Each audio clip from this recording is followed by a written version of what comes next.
Hey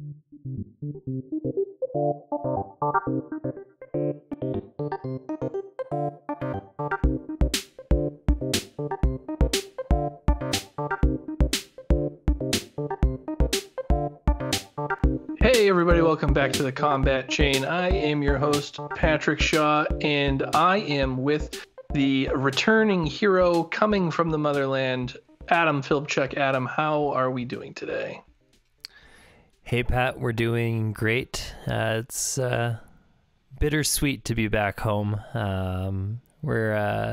It's always nice to be back and cozy at home and be back with our animals, but missing the motherland a little bit. It was nice to be chit-chatting with people in French all the time and get a fresh baguette on the corner for €1 and go sit in the park with a baguette and a beer, and can't do that here. And it's no, you can't.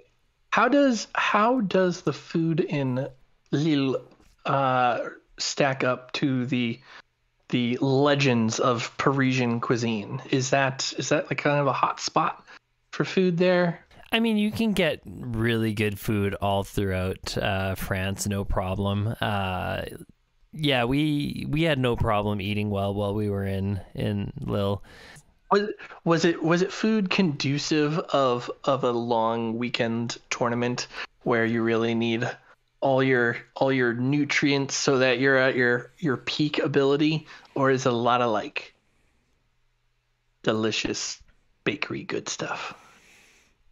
I mean, you can find a bit of everything. Like there's McDonald's on the street corner if you're looking for something fast and you don't care.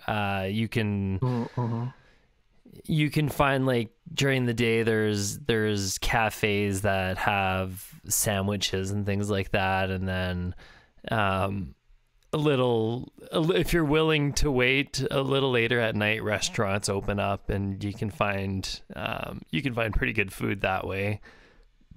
That's the big thing though, is what they're used to, and when things open is not conducive to like early tournament mornings. It's hard. Ooh. On a Sunday morning, it's hard to find a place that opens before 9 a.m. A casual weekend attitude in France, is it?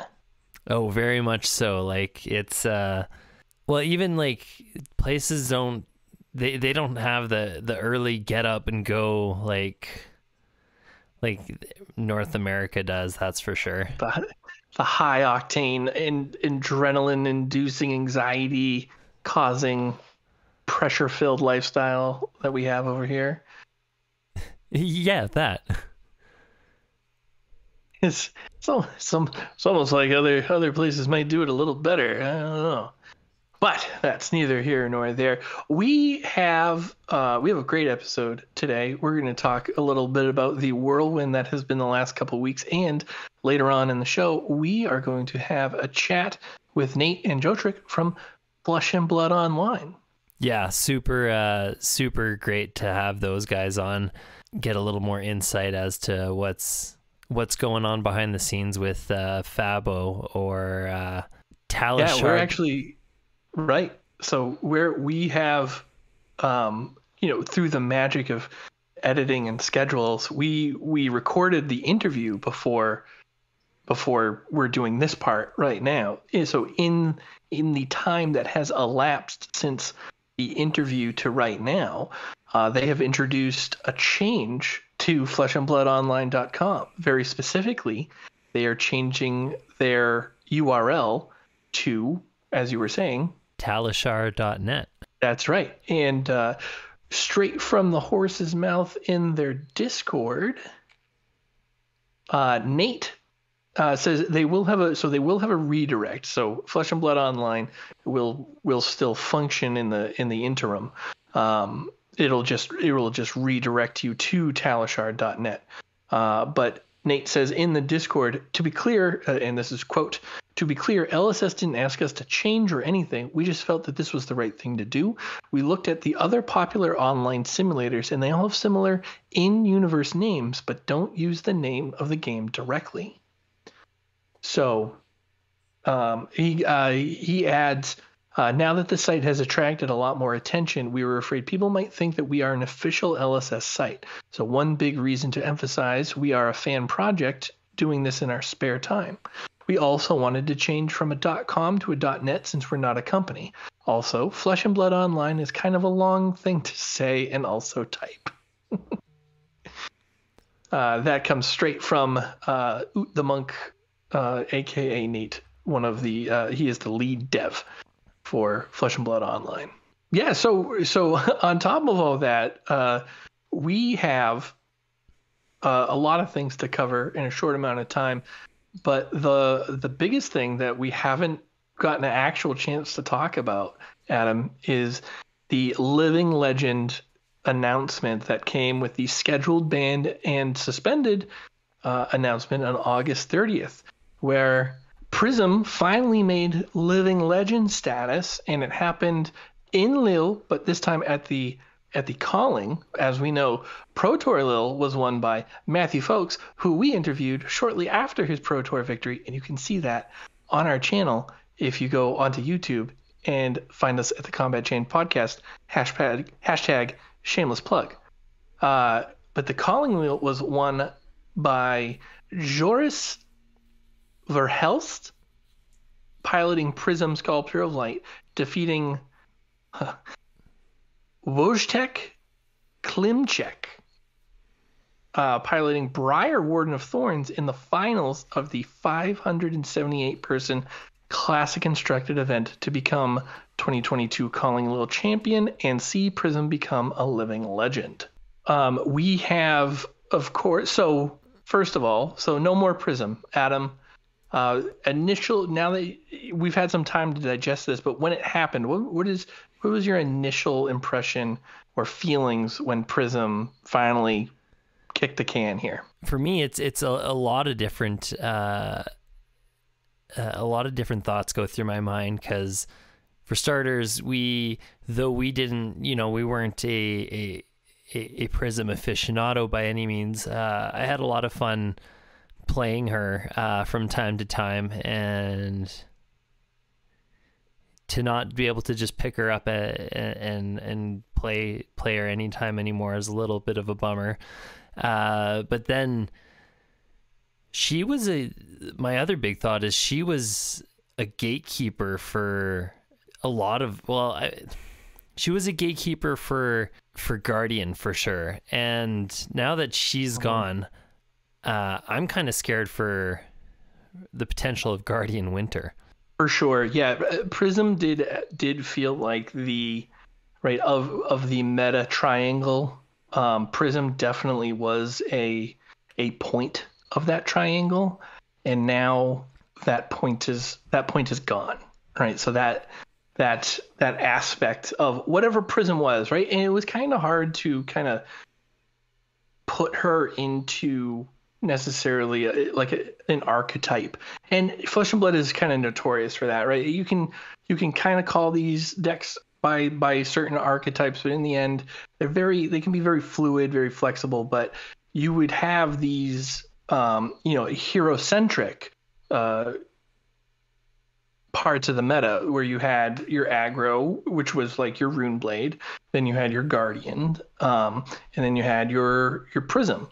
And even coming in late here as Prism was reaching LL status here, it started to be a very aggressive, heavy meta anyway. So you didn't really have that Guardian pillar of that meta for the last couple weeks here. You know, lots of Phis, right? We went through RTN season basically all on Phi, and Viscerai and Briar kind of showed up en masse. Phi went kind of by the wayside.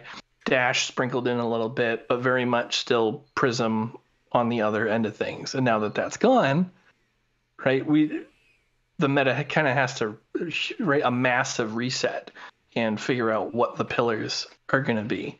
To that end, it's getting cold in here. because this past weekend we had our first major tournament in the new meta, and it was the battle-hardened Columbus. Now, a shot in the dark, Adam, what do you think was the most represented hero in the battle-hardened Columbus total metagame? I don't know. Was it Oldhim?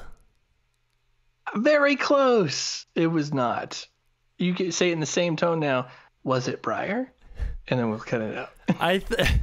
I was gonna guess Briar, then I was like, nah.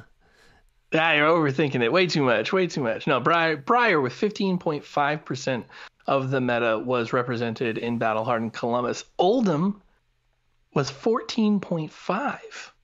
So right neck and neck there.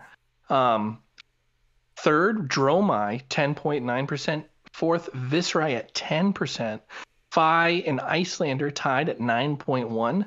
Bravo 7.3%, Dash 5.5%, Dorinthia 4.5%, tied with Lexi, and other heroes en masse, another 9.1% of the meta. So when you look at the meta breakdown of that pie chart, that's a nice healthy spread of slices. That's an evenly distributed pie. I'm happy with whoever cut that pie. It doesn't feel like it's off center or someone's getting too much of one piece here. The top 8, though, it gets a little chilly. Not gonna lie. The top 8 of Battle Hardened Columbus was in descending order here. Matthew Dilks on Dash, Inventor Extraordinaire. David Reitenbach on Dromai. Charles Dunn on Oldhim, Grandfather of Eternity. James Adams and Levi Rausch on Icelander. Anthony Bugacci and Ryan Rich, both on Oldhim, Grandfather of Eternity, and Peyton Laufenberg on Dromai Ash Artist.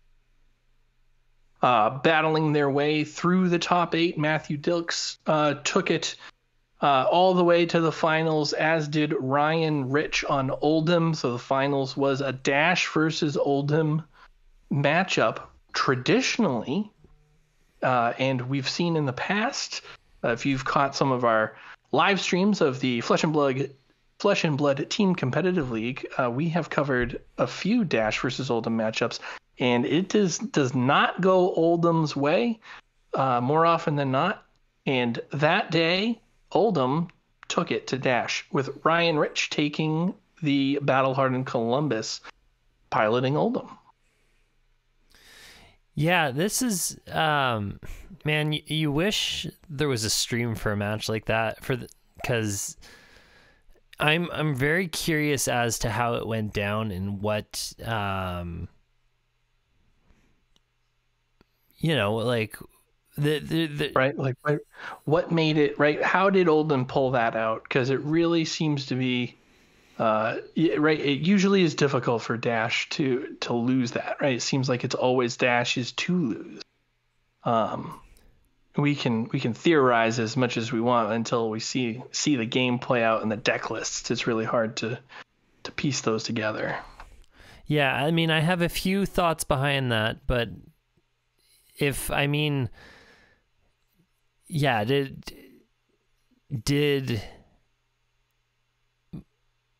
I mean, I don't want to. I'm hesitant to even to without having the full perspective, just the full picture. Hesitant to say anything. Is like Matthew Dilks, for example, is a hell of a player, and yep, he sure is. All right, Canadian, correct? Yes, he is a Canadian. Definitely a contender for a strong Nats finish this year, going into our Nats, which is, as of recording this, a week and a half away. Oh, that's a little more real than I expected it to be. Yeah, it's sneaking up on us. It's coming quickly.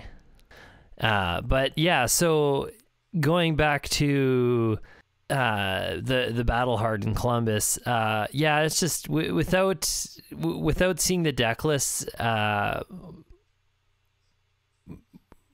it's really tough to speculate on what might have gone right or wrong for whoever in that game. Well, clearly it went right for the Oldhim, But Right, went right for somebody. yeah, exactly. So it makes me really curious about what that matchup looks like going forward, because I think we're going to see a lot of old him.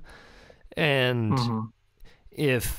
if Dash is no longer a good counter, then it's like, what do you do? Apparently Dromai might be a good contender, which I think a lot of people at first would think that doesn't seem right with, all the phantasm, but that's the rumor I'm hearing, is that she might be a strong contender for a good chunk of the meta moving forward. Tell you So what, there is Dromai feels like it's kind of easy pickings with some of the more aggressive decks, and then a Rake the Embers hits when they're on like 4 or 5 Ash, and all of a sudden their board just explodes with Ash Wings, and you're like, shit, this feels familiar. yeah, it's Prism all over again. Instead Yeah, she of does. She has a board state, and those dragons can be dangerous. I I think it's right. Dromai is emerging. Icelander is emerging. Icelander has been almost like a novelty since Everfest, but these decks have been developed now over time, and it's kind of funny to me that there are these decks out there and these heroes, right, and these cards where when they're released, right, when they were released, no one was on Dromai. Dromai, right, everyone was down on it. It was the deck that wasn't going to be anything. It was in Azalea territory, right? It was just for casual people who just wanted a fun deck.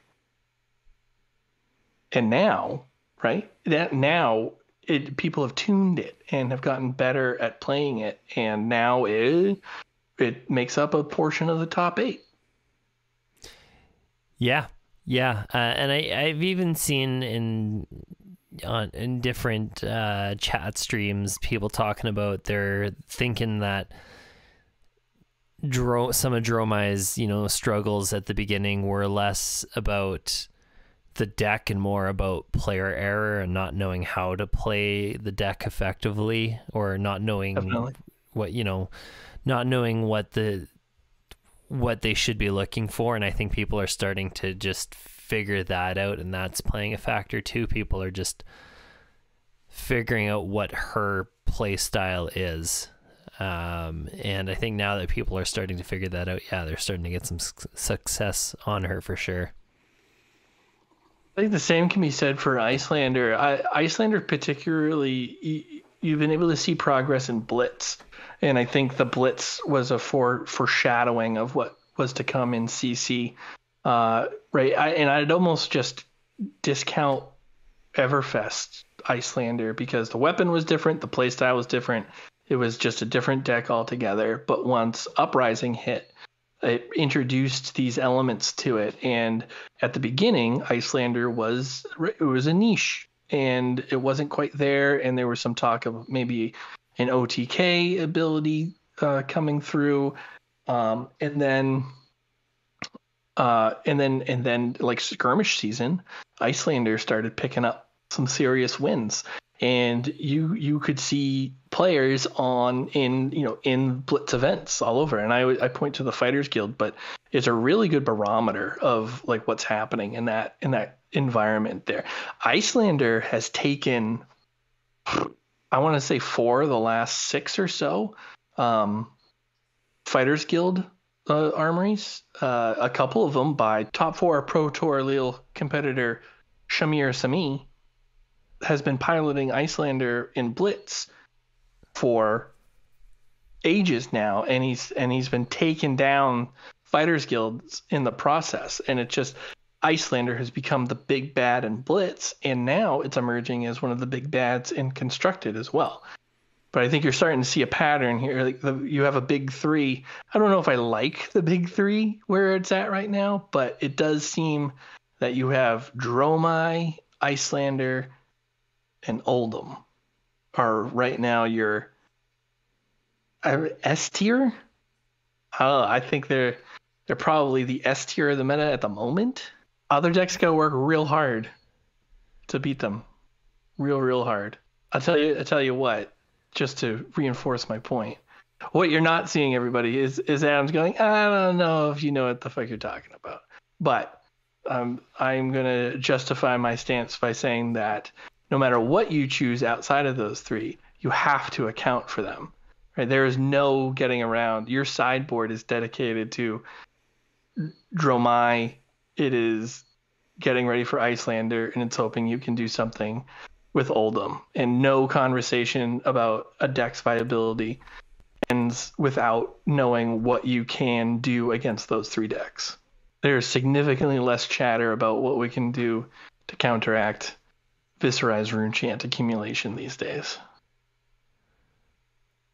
I mean, to talk about Viscerized Rune Chant accumulation in particular, one that no one talks about enough is Irina's Prayer. Not to...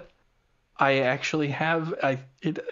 I would not be shocked to see some Irina's Prayers in the near future. I'll say that. It's a good piece of tech. Yeah, no, it can stop, if things go your way, like 6 rune chants all on its own. Yeah, be played in the right deck. It might be a Draconic Illusionist, but you can definitely put in some work. I really don't like it. I don't like it. Not Irina's Prayer. I don't like where we're at. I'll tell you, it is not fun to be an aggressive deck right now. And I have not figured it out. I don't know if I'll be able to figure it out. I don't know if it's just Runeblade. I don't know if it's Channel Mount Heroic and Pray. It is increasingly obvious that it might not be Fi, but I'm not sure. It might just be me. But going into US Nats, right? You have a week and a half. I've got 2 weeks and a half here before US Nats, and I know I want to take an aggressive deck, but I have not discovered the one where I go, this is it. This solves all my problems.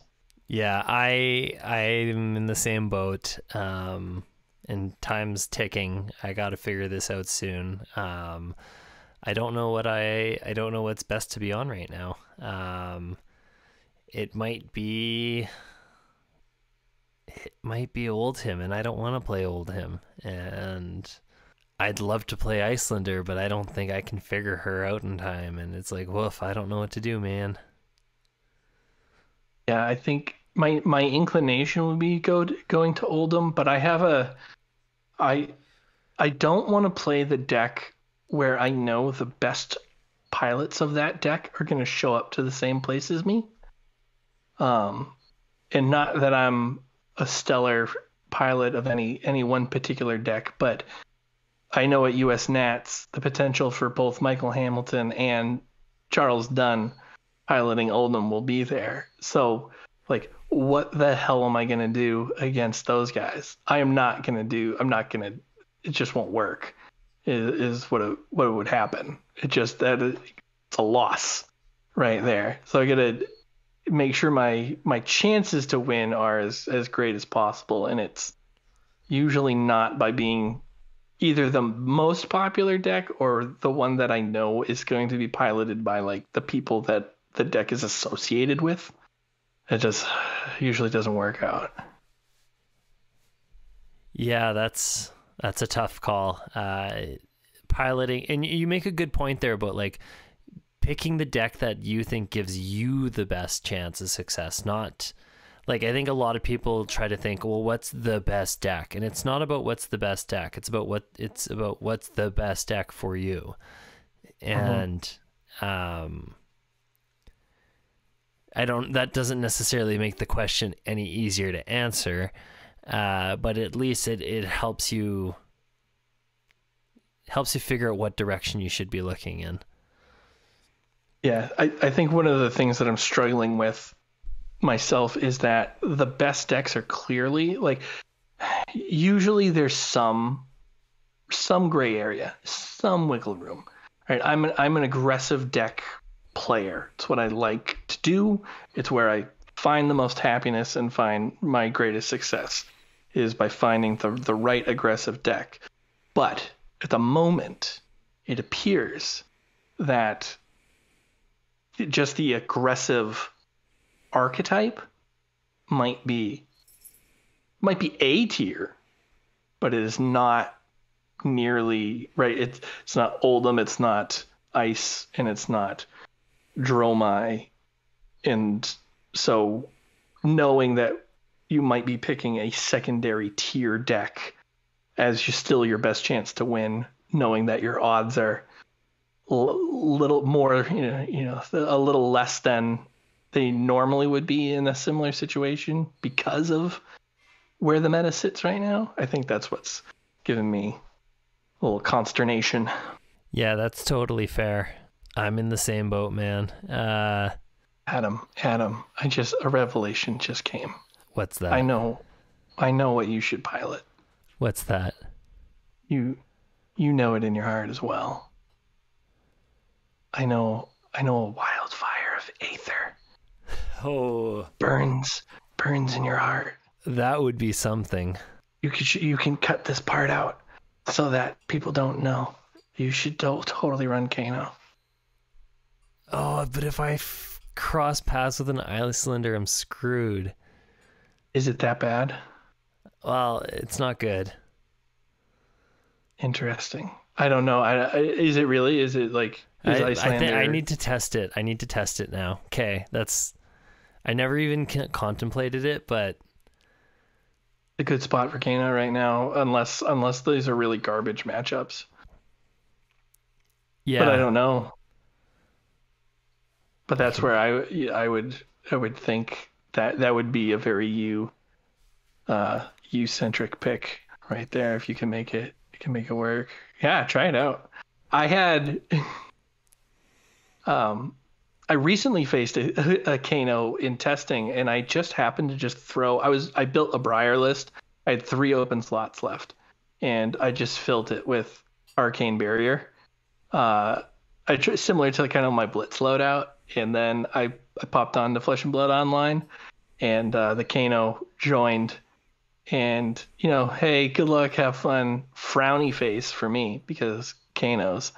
And then we load the game up, and he sees my setup is Nullrune hood, robe, and boots with shock charmers as my arm piece. And he just in the chat just goes, "Oh, why?"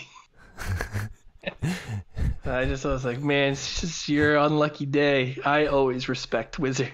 That's what scares me about playing Wizard. Yeah, just the rogue, like just the one who has had the worst experience with Wizards and just goes AB4, just throws in the Arcane Lantern, doesn't even have a weapon. I mean, it's when you see like AB3 plus Shock Charmers and your whole game plan is one big like hit. That's where it's like, yeah, definitely. And Briar is running like Oasis Respite right now, so you have there's 2 ways to take out Wildfire. But you really gotta want it, though. Most lists will not run that much Arcane Barrier. That was literally, and if I find 3 better cards, I still might take it out.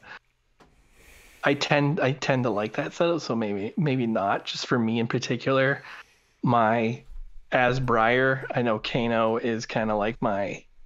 If someone shows up, I'm good with that.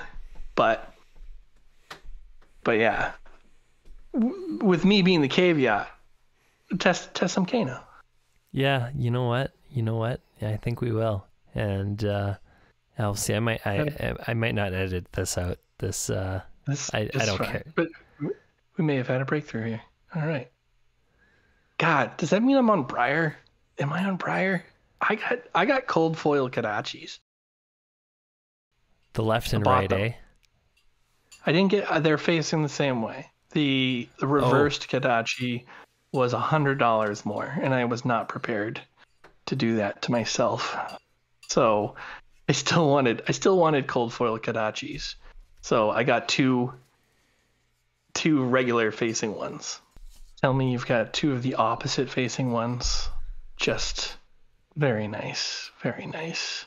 Yeah, that reverse one is $150 compared to $50. I traded a Heart of Findel for it. Son of a bitch. I'm almost there on Heart of Findel. I saw one on Marketplace on sale for $140, and that's dropping still. I think they're going back up. Oh boy. Because I think I'm starting to see Icelander play them. I've been seeing them. I haven't checked the lists lately, but just before like the meta switched up, both Bravo and Oldham were running them as just like you can gain 6 life in a game with them. They were saying in some instances, but they were still dropping. I'll have to look if they're gonna start spiking up. I might have to. Now's the time. So Adam, I don't know if you know this, but there's a new set coming out. And it is coming out November 11th. That's 3 days before my birthday, so if anybody's struggling on what to get me for my birthday, hint, hint. It is indeed November 11th of 2022. Dynasty. This was announced at Pro Tour Lille, along with some spicy spoiler cards to go with it. And we're gonna do a little dive into the spoiler cards of Dynasty so far. The new hero was debuted specifically. James White had a presentation in Lille to showcase Emperor Drakai of Asir. Emperor is a royal draconic warrior wizard hero. And its text box reads, you may only have red cards in your deck. Action. Pay 3 resources. Search your deck for Command and Conquer. Attack with it, then shuffle. It has 4 intellect and 15 life. So it's not a rune blade. No, not a rune blade. It is not an arcane warrior or an arcane combatant. What is an arcane knight, an eldritch knight flowing with aether? No, it is not any of that nonsense. This is a warrior who's also trained in the school of wizardry, which is completely different than a rune blade, whose signature is the mixed damage between the physical and the arcane. Completely different. This is completely different. I really hope all red cards. I do think from a deck building standpoint, this is interesting. It is. It will be different. It'll be unique, but a Runeblade is a warrior wizard. I don't know. I don't care what you say. They literally just parsed it out and went, this is different. Thematically, Which is fine, but don't, the saying goes, don't piss on me and tell me it's raining. This is a Runeblade. We all know it. So you can have only red cards in your deck. It is a very interesting restriction. I'm interested to see what wizard cards get implemented into this deck. I think it's easy to slot in some warrior cards, but it really depends on what the weapon is as well. There has to be a weapon associated with it, but if there's a weapon associated with it that does damage, right, you can see some attack reactions, Iron Song response, and things of that nature, maybe, depending on what it is. But what wizard elements get involved in here, I think is what will make the deck interesting. I mean, the fact that it's only playable in Blitz is a shame, because Snapback would be so abusable in this deck. I don't know. I don't know if you knew this, but there is a standalone booster set that's coming out in first quarter 2023. Now, if history has shown us anything, it is that a young hero debuting in a supplemental set does not mean it will stay young hero forever.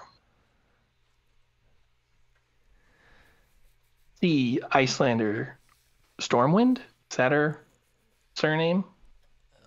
I don't have her handy now. Hang but on. we do know Icelander is an adult hero that came out with Uprising. Yes. But in similar fashion. One thing to point out, though, is Emperor is a legendary, sir. Yeah. Well, not majestic.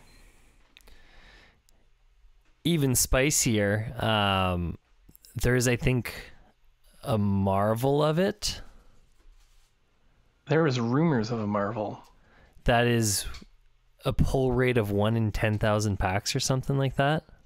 Yeah, I believe there was a distributor who posted that in I don't know if it was on Discord, but it was in a forum of some sort where the catch line was, the Marvel version of the Emperor, the rarest card of all time, only available in 1 in every 10,000 boxes or packs. I forget which one it was. I think it was 10,000 packs. 10,000 packs. I believe the rating of a Fabled was something like 1 in 400 or something packs. So that is crazy. If that is the case, I don't know why they would have that kind of information, but who knows? So yeah, the hero on its face, very intriguing. The red restriction's interesting. The fact that you have to pay 3 resources to make Command and Conquer happen is interesting. You can only have 2 Command and Conquers in your deck, so you're really doing. You've got to pitch twice, and then activate Furnace, or you got to find some way to put 2 reds into your pitch zone, then activate Furnace with a red to gain your 3 resources to find Command and Conquer. So without using your action point. Without using your action point. That's right. That's a tall order. Maybe that's where the wizard stuff comes in. Wizard as an instant. But action. You can't just wizard as an instant out of nowhere either. You're gonna have to. I don't know. Yeah, right. I lead the charge? I don't know. It's draconic, right? It's draconic. So you do have access to generic draconic stuff. So like there is a world where you Phoenix Flame, Inflame, etc. Blaze Headlong, has a spot in here where you're doing stuff like that, but it just becomes progressively more difficult to get something into the pitch zone with that, which I think might be where something like the next thing that was spoiled might come into play here. The Imperial War Horn is a 2-cost legendary majestic generic item. And its text reads, action, pay 1 resource, destroy Imperial War Horn, choose any number of heroes, each of them chooses an ally, aura, item, or landmark permanent they control, destroy each permanent chosen this way. If you are royal, instead, you choose the permanents. So we point back to the Emperor's subtypes here, and the Emperor is a royal, draconic warrior wizard hero. So we do know that royal here is a subtype. Yeah, super interesting. Makes you wonder what other things are going to interact with being royal and how else you can obtain it.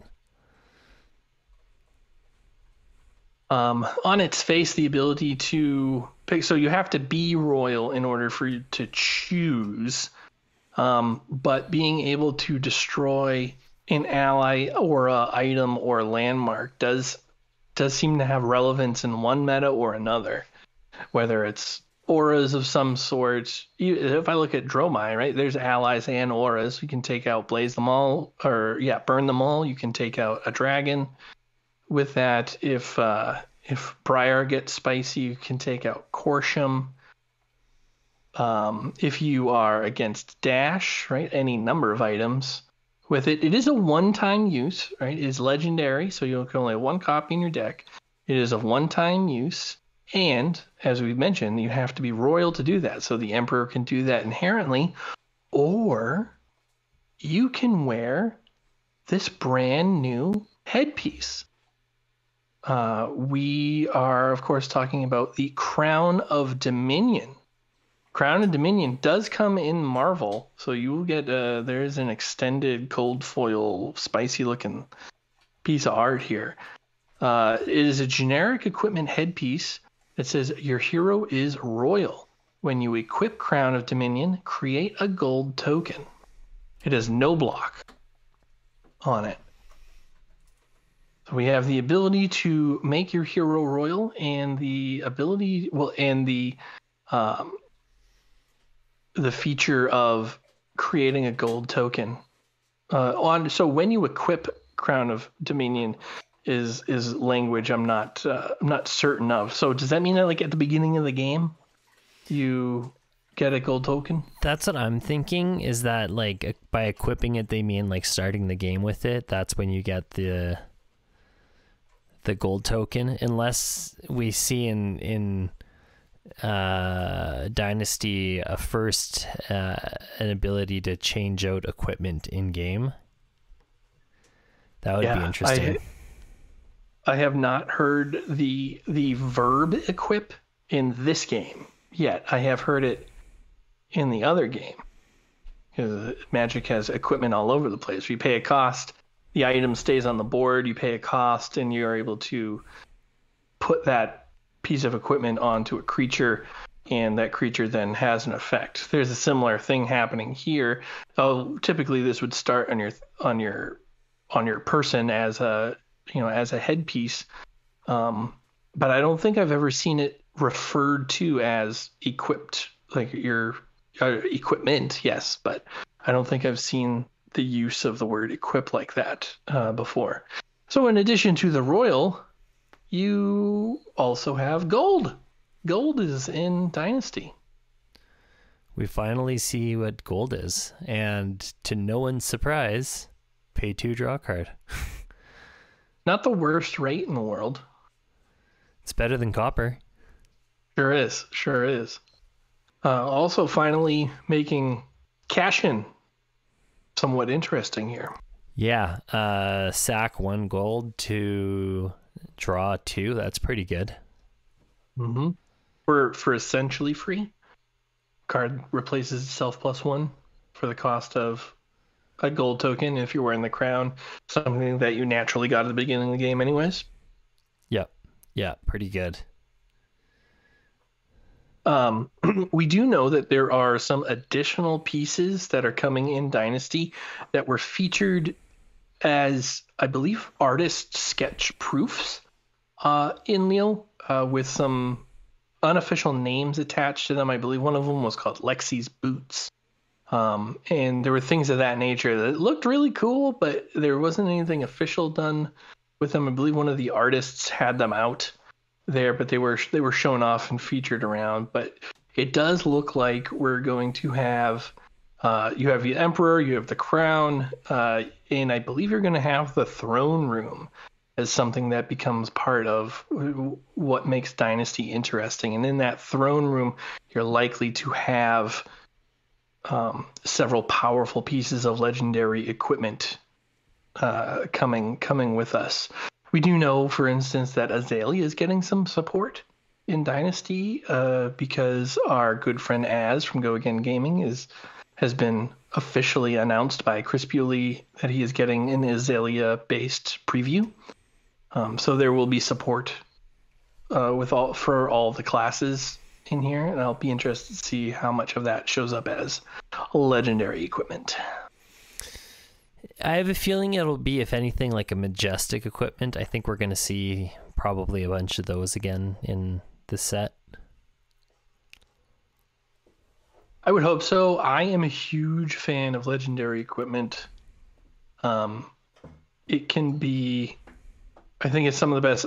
I've gone on record as saying Courage of Bladehold is the single best piece of equipment in Flesh and Blood in terms of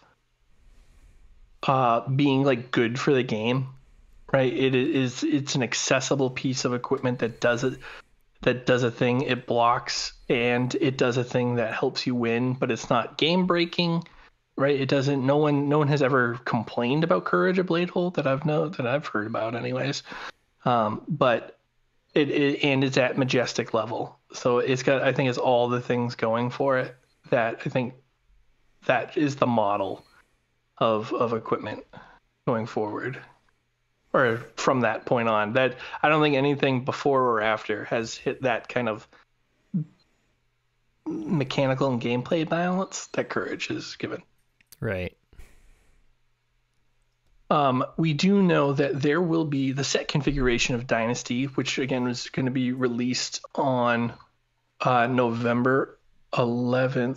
There are going to be, here we go, set composition. There is one Fabled, there's 5 legendary cards, there's 51 Majestics, 81 Rares, 109 Commons, and 14 different Marvels. The rarity distribution, there's going to be 1 cold foil per display, 1 rainbow foil per pack, rare or higher, 2 per pack, and that means 1 rare plus 1 rare or majestic, and 7 commons per pack. We do know the MSRP is increasing a little bit than we might be used to, $109 USD, and $109.90 USD for a booster box. Inflation's got into the TCGs. Damn supply chain. But it is looking very interesting. I supplementary sets have been pretty much a clear hit. I think it's a good unique thing that the game has. I don't know a lot of reference, but it seems like a unique thing that Flesh and Blood has. But I like them. A Crucible War was great to open up. Everfest was fun to open up.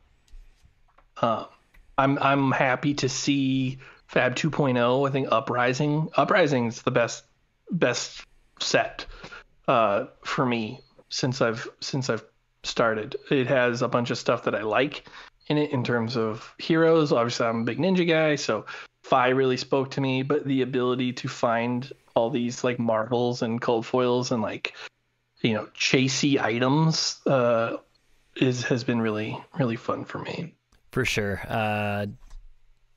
I'm excited to see more of what they're going to do with the Marvel stuff in the set. I think they've been making that part really fun for sure. Definitely. And just based on what James White has already mentioned, he had mentioned that they held back some of the best cards that were meant for the Uprising heroes and put them in Dynasty. And that makes me super intrigued. And it's funny that you say that, because I know, like, especially speaking on Jerome, some people have said that they just feel like she's missing a piece, and I know a lot of people are very hopeful that Dynasty is going to hold some really interesting pieces for her, especially. Mm-hmm. I would love to see some Draconic Ninja tech that utilizes Phoenix Flames a little more.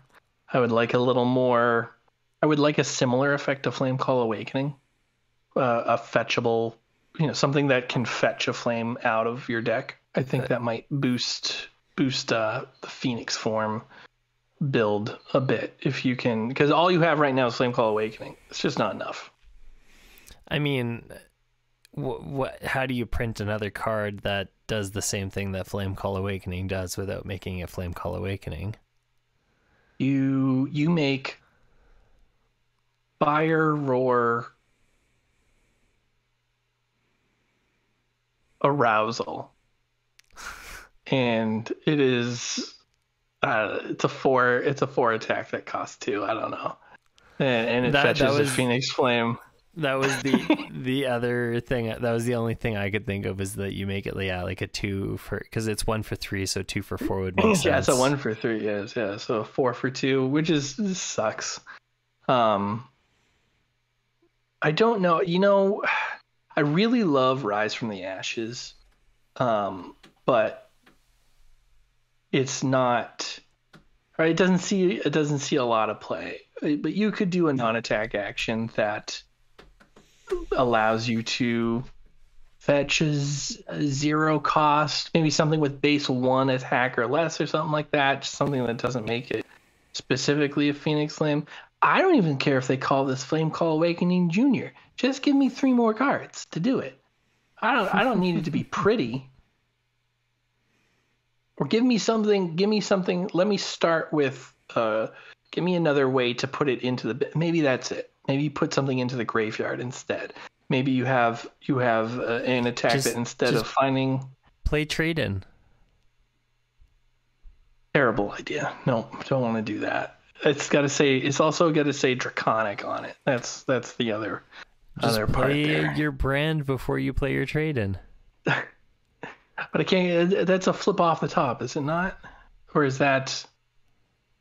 Yeah, or is it a discard? Trade-in, you can discard from hand and draw a card. I don't want to do that. That's too many steps.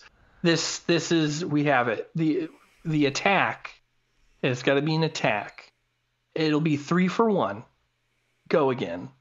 If you've played a red card, you can find a Phoenix Flame from your deck, put it into your graveyard, and it can be flame sleep. I don't know. It can be the opposite of Flame Call Awakening. Flame sleep. Yeah, flame sleep. I don't know. It's call. What's the opposite of call? Flame. It's fire. Hang up. Sleep. Sleepy time.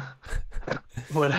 So that would do it. But yeah, I just, more access to Phoenix Flames is really what I'd want, because it's right. They're a liability at most, at best right now. Rather, like drawing one is like one of the worst things you can do in a FI deck. And I don't think that's their intention. I don't think. Maybe it is. I don't know. Phoenix Flames are so intrinsic into, they're a part of Fi and his hero ability. So the fact that they're not good is disappointing. It's easy enough to just throw one into the graveyard, but even in testing today, I was on a Fi list and I had a Breaking Ground, but in order to cast to play it, I needed a resource. So I was able to fetch the Phoenix Flame for free, and I pitched it to play Breaking Point. And I felt like that was the best use of that card. I lost the flame for the rest of the game. I think that was like turn 1. But I lost the flame for the rest of the game, but I still feel like hitting the Breaking Point was worth it for that. Yeah. I don't know. Seemed like it was either that or nothing, and I didn't want to do nothing. I was gonna say Burn Away is one I'm on the fence about, because like late game I think it's great, but early game I definitely don't like it. There is Burn Away is an interesting card, but I think it just speaks into the balance that Fi needs to strike when talking about Phoenix Flames, because Burn Away is only great if you have extra flames in the bin. Right, if you have a flame that you will not use ever again because you just don't have the means, like you're not running Rise from the Ashes, so the only way that you'll get something out of the graveyard is by activating 5, but you can only do that once per turn. So unless you're activating it as an instant on your opponent's turn, which is usually not advisable, then you you're only going to get the one Phoenix Flame. So if you have multiple Phoenix Flames in the bin, now burn away becomes okay. But if you have multiple Phoenix Flames in the bin, that means you had to put in the Flame Call Awakenings, which is a below, like, it, what it has going for it is it's unconditional go again. But otherwise, it's a 3-for-1, which is pretty below rate. And if it's not getting that Phoenix Flame, it's meh. So if you have more than one Phoenix Flame, you're usually running Flame Call Awakening. And if you're running more than, right, if you're running Flame Call Awakening and the extra Phoenix Flame, then you're running Burn Away. But if you're not, you don't need to run any of those. So you can, now you have six cards you could, that could be better than that combination of cards. Yeah, it's then it just comes down to, I think, what your ultimately what your deck is trying to do, and right, building within that parameter. Yeah, it's interesting because they do, like, so Ethan Van Sant is testing Phi, and arguably has developed what people are saying is the optimal Phi list at the moment. Right, that Phi lists change every day, it seems. And of course, if we go onto the YouTube channel, you can see my recent gameplay video with the calling Phi list versus the calling dash list, where guest Capolo piloted dash against me. Hashtag shameless plug. But Ethan's list is drastically different than that one. But this is far too much conversation for what is probably not the deck to beat right now. Unfortunately, I don't think it's quite there yet. I'm not ready to give up on it, but I'm also prepared for the reality that it might not be the choice I need to make. All right. Unless you guys have been living under a rock for the last couple months, one particular fan project has rocketed to the top of the mountain lately for Flesh and Blood, and that's the ability to play games via fleshandbloodonline.com. Matt Folks himself actually has credited it specifically for enabling him to get the practice in that sent him over the top to win Pro Tour Lille. Players can't speak highly enough about it, and today we have on the creators of Flesh and Blood Online with us to help explain why my productivity at work has hit rock bottom. Jodrick and Nate, welcome to the Combat Chain. How are you guys doing? Thank you. Hey guys, thank you for having us. Oh, sorry. This is Nate. No. I'm Uta Monk, and I'll let Jodrick introduce himself too. Yeah, I'm Jotrick. You can find me PVT Void sometimes also. Excellent. We're just gonna get right to it. I'll shoot this one over to Nate first. Flesh and Blood Online is called a fan project. Tell us how you became a fan of Flesh and Blood. So it started many years ago, right?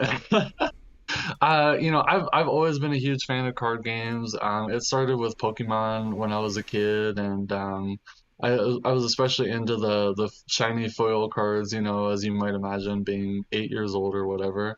Mm-hmm. And that's pretty much continued throughout my life. In college, I started playing MTG.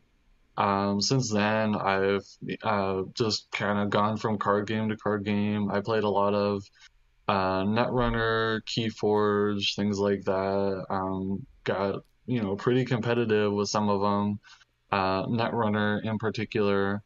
Fab, I first started hearing about on YouTube, and the ability to do different things with each card really intrigued me. That was one thing that I was really attracted to, because sometimes, you're playing a card game, you draw this card, and you're like, man, I love this card. I don't want to cut it from my deck. I just don't want it right now. And so that's one of the really awesome things about Fab for me, is that you have different opportunities to do different things with those cards. And then the other thing I really liked is the small variations on each card with the pitch values. One of the things I really liked about Netrunner, for those that are familiar, is there were a few cards that did very similar things, but with very subtle differences in costs and the trade-offs. So you might pay you might play a card that costs 0 and gives you 3 money, or you might pay one that costs 5 and gives you 9, which nets you 4. And so that was, I would say, definitely one of my favorite things about Netrunner, and to see that kind of being within the core of Fab was really exciting to me. So yeah, I guess that was my story of how I got interested. Awesome. Jodrick. Yes, I've been playing Flesh and Blood since October last year, so it's almost a year now. I used to play way too much video games, and I stopped now. It's been maybe 2 years that I don't play video games at all, and I was trying to find something that is similar to video games, but could be a little bit healthier. So I started playing board games, for example, and like I played a little bit of Commander Magic at my LGS also. And one day I arrived to the LGS, and one of my friend had those Lexi and Oldhim Blitz Precon, and he asked me if I wanted to play one. So he explained me the rules. We played it, and I never looked back. I just enjoy it a lot and keep playing all the time. It has this. It's really all about the competitiveness of it and playing one-on-one, like some kind of duel that I really enjoy and kind of bring me what the video games brought me, but I'm forced to play with people in person. Yeah. Now, Nate, it's funny that you bring up Netrunner. It seems like there's a commonality here. I come from Magic, but we actually just had on recently Travis McDaniels, who is known for part of the Sunflower Samurai team with Pablo Pintor, and all those guys are Legend 5 Ring guys and Netrunner guys, but they all swear by Netrunner. Netrunner is like the best designed game ever, is what everyone tells me. So how much time do you have? Because I feel like wish I had more, but it just seems it's fun to see such an eclectic group converging into that game, into this game, Flesh and Blood, for one reason or another. But I find Netrunner is a name that keeps coming up.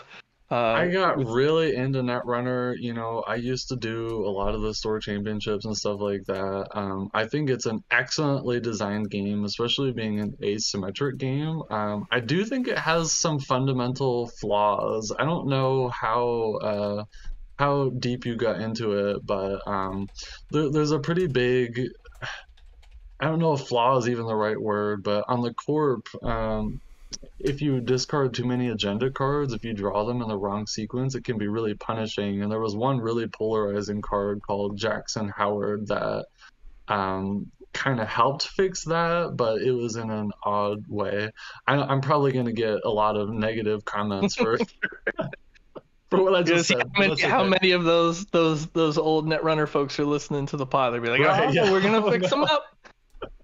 But yeah, I've got a friend, and we used to play Netrunner together a lot, and we still talk about Netrunner probably at least once a month, just using it as like an example of here's some great elements of game design that they've had. It just keeps coming up. So and that seems to be the big thing, right? The design space was excellent there.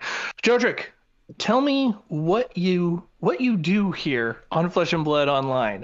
What are your guys' roles? How does this all work here?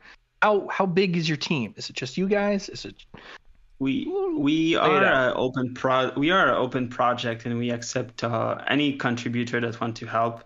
Really, we have around 20 contributor on the Discord or something, and everyone give and do what they want. You know, if you want to contribute a lot, you're welcome to do so. Or if you want to contribute for one specific thing, I think people are also open to that. Me personally, I was a player for 2 or 3 months, and I was reporting a lot of bugs. Yeah, I think I was reporting 1,000 bugs per day. And at some point, I just decided that I would like to do more than just report them and try to fix them. And I started helping Nate for a couple of months to fix those bugs, but I also tried to improve the UI. So the current UI that is there is most of my work, with a little bit of help with a lot of feedbacks from some UX designer that we have. And also I do a little bit of marketing at the moment. Like I'm the guy that was in Lille, that I met Adam in Lille, for example, and I met other content creator. I created the Twitter to try to start talking to people and to try to put a face on the website, so that people know a little bit who we are and that they know that we are open to talk. And I think that's the majority of what I'm doing at the moment. We are kindred spirits, you and I.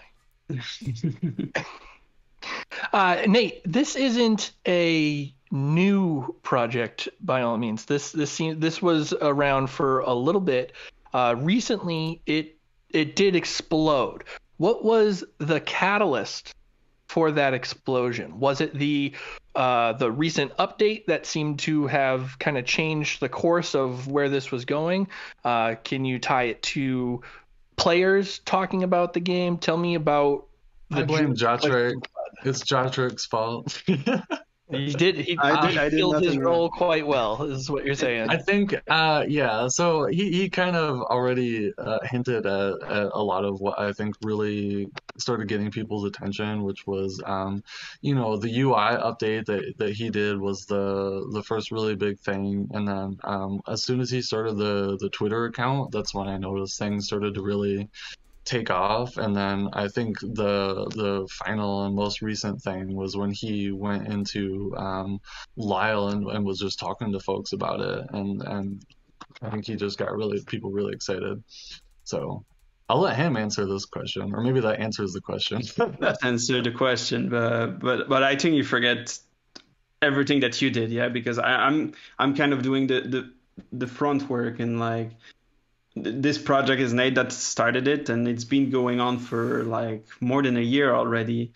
And I just joined like 4 months ago helping him. So there's still a lot of the groundwork has been done by Nate with the year, and that this project I'm the code monkey. Yeah. Everyone's got to have the brains of the operation, right? No shame in that. So with this spike of popularity, there's always going to be some growing pains as you accommodate the increased scale and use. Talk to us about how that is going, how that is affecting your infrastructure, and what you are doing to address this explosion of players. Yeah, so this is probably a me question. So it has been a challenge. There's been multiple challenges. One of them is just that I've never really tried to configure and host a website at this sort of scale before. I've hosted the Fab Online site for the last year or so is about when I started like really putting out there as a site that people could visit. But the scale that we've seen has exposed some, shall we say, inefficiencies in the way that the site was designed. And so it's been kind of a learning process, learning how like a web server works and all the different bottlenecks that you can run into. What we found is, we fix one bottleneck. First it'll be bandwidth, and then you run into server memory, and then it'll be CPU, and then once you figure all the big things out, you get into these little things like, shared memory scalability limits, and then you've got Apache workers, whatever the technical term for those are, which is just some web server configuration that we had to look into. So yeah, that's a big part of it, is just learning about all the different little scaling factors that you need to adjust as the site grows. But that's been a lot of fun. Other challenges from growth. The other big thing that we ran into was how to deploy updates. So it used to be nobody really played on the site. It was mostly just me and my friends and like online friends, people that I'd met online that just really wanted to play. And so if I needed to do an update, I could just send a message in the group chat, be like, hey, FYI, I'm going to do an update. Or, even more likely, there just wouldn't happen to be anybody playing online at that time. And now pretty much any time I go on the site, there'll be 30, 40, 50 games going on. And you can't just do that, because it's going to break most, if not all, those games for a lot of the updates that we do. And so a big part of the challenge, and we have to be respectful of people's time, right? Like we have unfortunately had server crashes and things like that, but I do want to let everybody know we do as much as we can to avoid that. And that was a big part of what I was trying out yesterday was a new update method to make it so that we could make big updates like that without having to take the full server down, without necessarily impacting games in progress, and also making it easier if there's a problem found with the new update, then we can kind of flip back to the old deployment while we kind of work through some of those issues. And for the most part, I think what we had tried was pretty successful.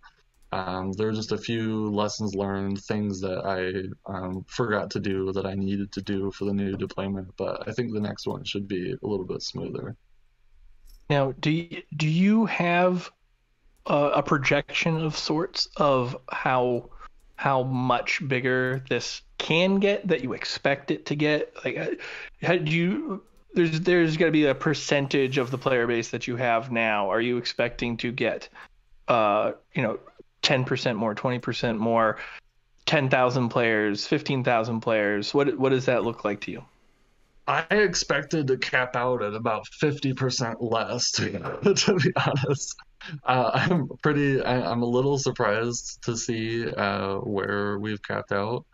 I'm not too worried about where we eventually would cap out. I think we've got a pretty decent scalability plan in place to be able to scale the game. So right now, it's all hosted on a single web server, and we've already got a plan where we could theoretically split it out so that it's load balanced behind multiple game servers, and then just have one kind of be the main menu. And I'm pretty confident with that kind of strategy, we could even see thousands of simultaneous games.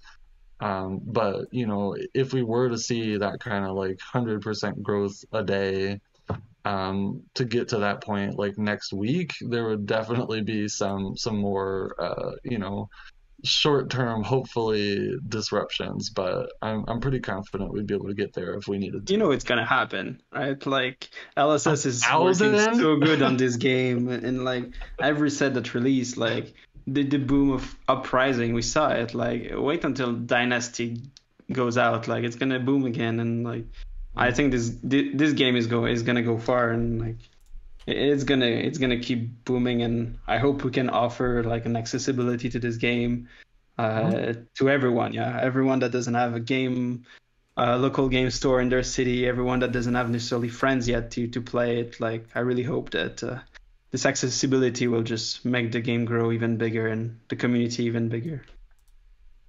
So with the expansion of a player base comes the collection of data.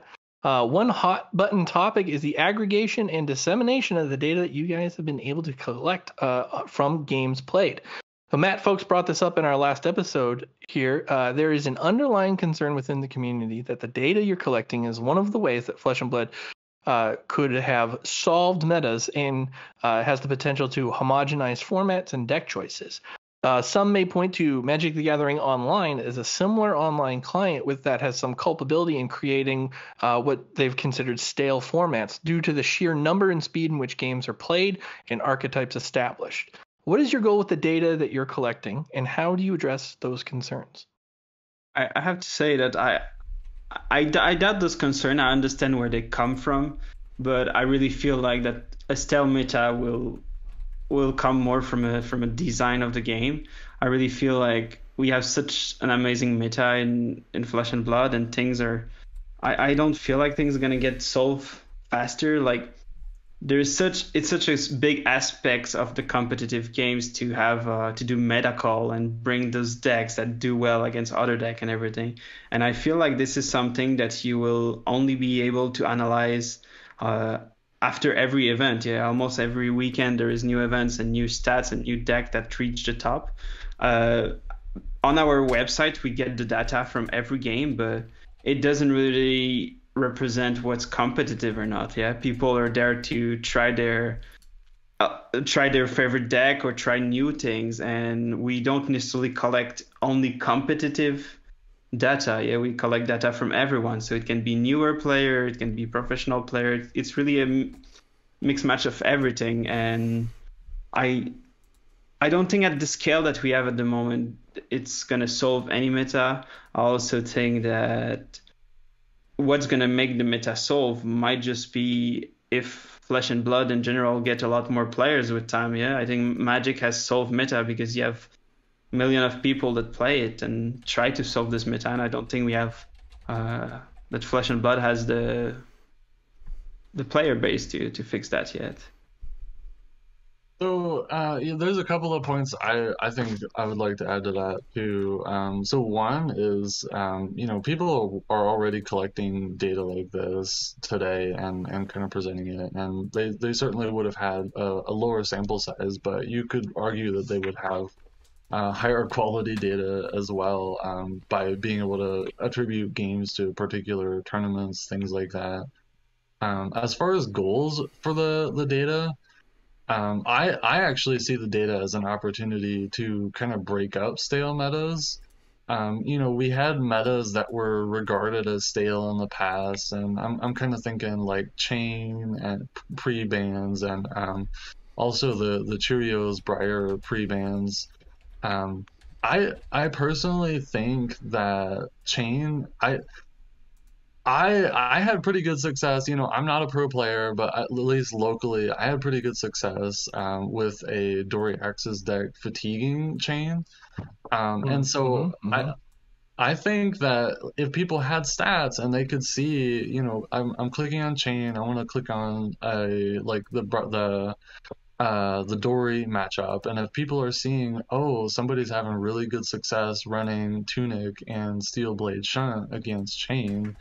Maybe we should look into a deck that goes for a fatigue strategy from turn 0, basically, right? And so the idea is to give players the opportunity to say, man, Chain is taking over this format. What's strong against Chain? I want to put that on my sideboard with the idea that 60% of my games are going to be into Chain. And if I'm gonna get a pretty decent win rate into that meta boogeyman, that's really gonna impact my ability to kind of do well in a tournament, right? People talk about dark horse decks. What is the deck that nobody's expecting that's gonna do really well into the meta? I think that these kind of stats are gonna give people ideas, things to start testing against. To figure out what might that dark horse deck kind of look like. An example that I used recently was I was really struggling against Mountain Briar very recently. A deck very very similar to what Matthew Folks ran in the Pro Tour. I was struggling against that, and so I started looking at the stats. I said, well, what's strong against Briar? I looked at virtually every single matchup. One of the number one cards against Briar was That All You Got. The defense reaction where if it blocks something 2 or less, you get to draw a card. That may be blindingly obvious to you guys because, like Rosetta is a 2 attack, so that's basically always going to be on, but it wasn't obvious to me. And so I saw that, and I immediately went to TCG Player, and I bought 3 That All You Got. And now I'm testing it out on my deck. So that's kind of the main goal for the stats, and that's what I use it for personally, is not to figure out what is the number one deck, but really how do I counter that number one deck? How do I counter what I'm struggling against? Now, in addition to collecting the data, you've had some partnerships recently with people like Kugani Gaming and I believe Fabrary.net, if I'm saying that right. Can you talk to us about some of the collaborations that you have been a part of and are planning in the near future? Yeah, so the collaboration with Kugane, one of the big reasons for that is when we created that collaboration, we didn't have the technical infrastructure to be able to make the stats available to everyone. At that time, it was all run on the game server, and it was a very performance intensive process. And so we decided to say, okay, let's let one person have access to this instead of just anybody, because we knew if 100 people were all trying to look at those stats at the same time, there was a pretty good chance it would crash the game server. And so that was one reason that we kind of sought out that partnership. Another reason is just because some of these stats can be kind of misleading. The sample size, especially for the cards, is really small. Even with thousands of games played, the sample size is really small. And it's also really vulnerable to the actions of individual players. So one example is when we had the Blue Sigil of Solace challenge a couple of weeks back, we had one exceptionally strong Dorinthia player play I don't know, 100 games with Blue Sigil of Solace. And so that week, the number one win rate Dorinthia card was Blue Sigil of Solace. Does that mean that was tower number 9, everybody? Tower number 9, spiking the tower number Blue 9. Sigil challenge. Such a Nothing strong better player to do. So, you really need to use discretion and some, I don't know if like common sense or maybe wisdom in the interpretation of these stats, and making sure you're asking yourself, well, why is this the way that it is? Because I don't think anybody's going to claim that Blue Sigil of Solace is the best Dorinthia card, right? And so it's really just one kind of data point.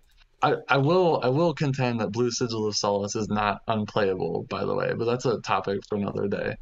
I would also like to add that the stats are not available on the website for everyone. Yeah, it used to be when we did this partnership, it was to one person, but we did it. We put it today as open to anyone that goes on the website. So if anyone else is interested to check those, they're there.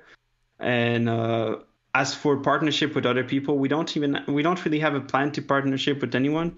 We would like to be able to support all the content creators in general. And one of the things that we would like to implement is that if you're a content creator and you have some Patreons, for example, and you would like to have in-game reward for your Patreon, that it could be something that could be added. So if, for example, you decided to make some combat chain sleeves and you would like to have them in-game for your Patreon, we would be able to integrate that inside the game, so your Patreon could be showing off their sleeve and kind of like supporting the content creator in some way. We know that it's something that LSS really like to support content creator, and we want to go in the same way as them and try to make that happen for everyone. Yeah, we wouldn't be selecting content creators, mostly bring us the picture of your sleeve that you want to put there, and we're gonna put it there. Yeah, that's one of the project. Yeah.